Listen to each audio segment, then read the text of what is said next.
Bonjour tout le monde, ici Michael, ou Mr Flamingo si vous préférez, et bienvenue pour cette nouvelle vidéo. En février 2023, il nous a été révélé que Sony Pictures Television allait faire une série en live action sur le personnage de Spider-Man Noir, qui est une version alternative de Spider-Man qui se passe dans les années 30. Ce personnage-là qu'on a vu justement dans Into the Spider-Verse, avec Nicolas Cage qui faisait la voix en version originale. Cette série-là a été comme silence radio pas mal pendant un très bon bout de temps par rapport aux informations vraiment concrètes de l'avancement. Et en février de cette année, on a su que Nicolas Cage était en négociation pour jouer le personnage titre. Et il a été confirmé, il me semble, au mois de mai cette année. Honnêtement, je suis quand même relativement excité à l'idée de voir une série Spider-Man Noir dans l'univers alternatif de New York dans les années 30. Et ce qu'on sait présentement, ça me tente, mais en même temps, je suis nerveux face à l'idée parce que on s'entend que c'est un truc qui se passe dans le Sony Spider-Man Universe, qui est l'univers jusqu'à présent de Sony sur les personnages de Spider-Man, mais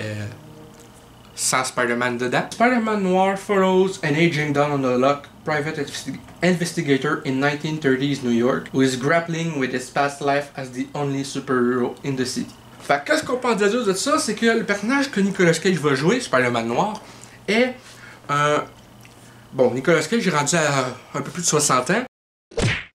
De ce que je sens comprendre de tout ça, quand ils disent past life, ça veut dire qu'il est comme plus vraiment super-héros à ce moment-là. Ce qui rend les choses intéressantes parce que ça dit, du moins de ce que moi je comprends par ça, que, tu sais, vu que là il est détective privé, il va devoir probablement peut-être vivre des événements qui vont peut-être le pousser à vouloir reprendre du service. Je n'en ai aucune idée. Apparemment, son Spider-Man Noir ne s'appellera pas Peter Parker. Fait que de ce que je comprends de ça, c'est que Sony et Disney, en se partageant les droits de Spider-Man pour le Marvel Cinematic Universe, ils peuvent pas utiliser dans leur film dérivé le personnage de Peter Parker en live action, sauf pour apparemment la fin de Madame Web. Ce qui rend l'idée encore plus confuse considérant le cameo de Tom Holland à la fin de Let There Be Carnage, je pense. Mais je trouve pareil intéressant une série Spider-Man Noir.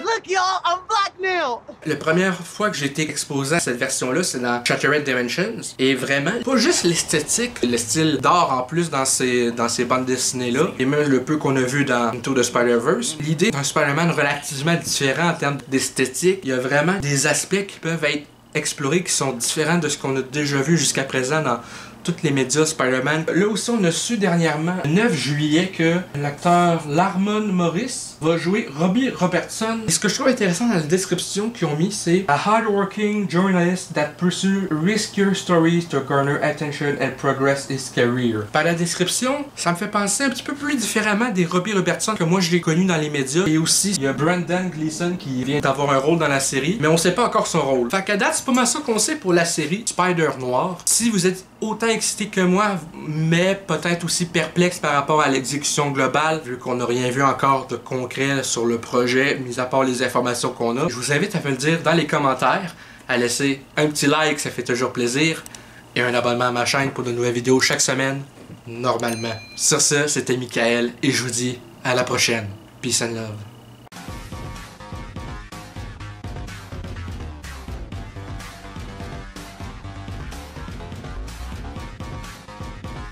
Hey le grand, c'est quoi que t'attends pour t'abonner, sacrément?